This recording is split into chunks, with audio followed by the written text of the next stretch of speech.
ఈరోజు మంచి టాపిక్ వచ్చింది మనకి, రాజకీయాల్లో యువత పాత్ర. మంచి కార్యక్రమం ఇది. దీన్ని చాలా మంది పెద్దలు వారు డెలిబరేట్ గా మాట్లాడవలసిన అవసరం ఉందని చెప్పి నా భావన.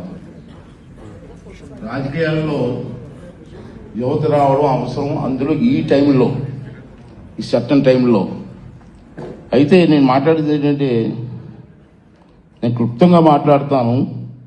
దేశాభివృద్ధిలో యువ శాసనసభ్యుల పాత్ర సబ్జెక్ట్ క్లియర్గా ఉంది. అయితే ఇక్కడ వివిధ రాష్ట్రాల నుంచి వచ్చారు కాబట్టి దీని గురించి క్లుప్తంగా మాట్లాడవలసిన అవసరం ఉంది. ఇది భావి తరాల వరకు చాలా అవసరం అని చెప్పి నేనైతే భావిస్తున్నాను. నా దృష్టిలో ప్రధానమైన ప్రశ్న ఏంటంటే, యువతను చట్టసభలోకి తీసుకురావడం ఎలా?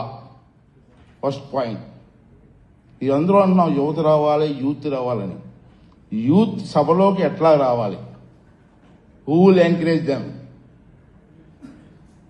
ఇక్కడ మెయిన్ ప్రశ్న అది. దాని గురించి మనం చర్చించగలిగితే యువత అవసరం రాష్ట్రానికి యువత ఆలోచనలు అవసరం. అయితే వాళ్ళని రాజకీయాల్లోకి ఎట్లా తీసుకురావాలి అన్న ప్రశ్న ఇక్కడ చాలా ఇంపార్టెంట్ అని చెప్పి నేను మనవి చేస్తున్నాను. ఒక్క విషయం చెప్పాలి మీకు, స్టాటిస్టిక్స్ కూడా మనం చూసుకోవాలి.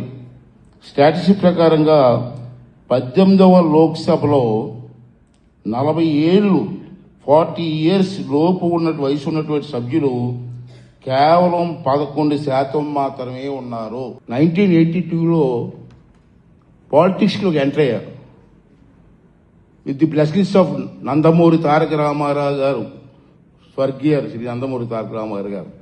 At the age of 25 first time MLA అయ్యాను నేను. ఆ రోజు నుంచి ఈ రోజు వరకు రాజకీయాల్లో ఉన్నా. This is 8th time MLA, 1 time MP. అయితే నేను ఇక్కడ రిక్వెస్ట్ చేసేది ఏంటంటే, నేను అనుభవించా 8 సార్లు నేనే ఎమ్మెల్యే చేస్తే యూత్ తెలుగు వస్తారు పైకి.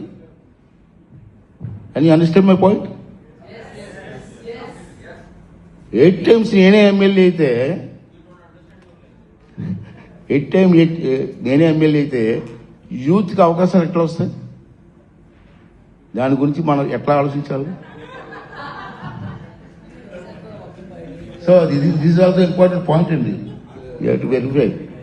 ఇవన్నీ కూడా ఆలోచించేసి ముందుకెళ్ళవలసినటువంటి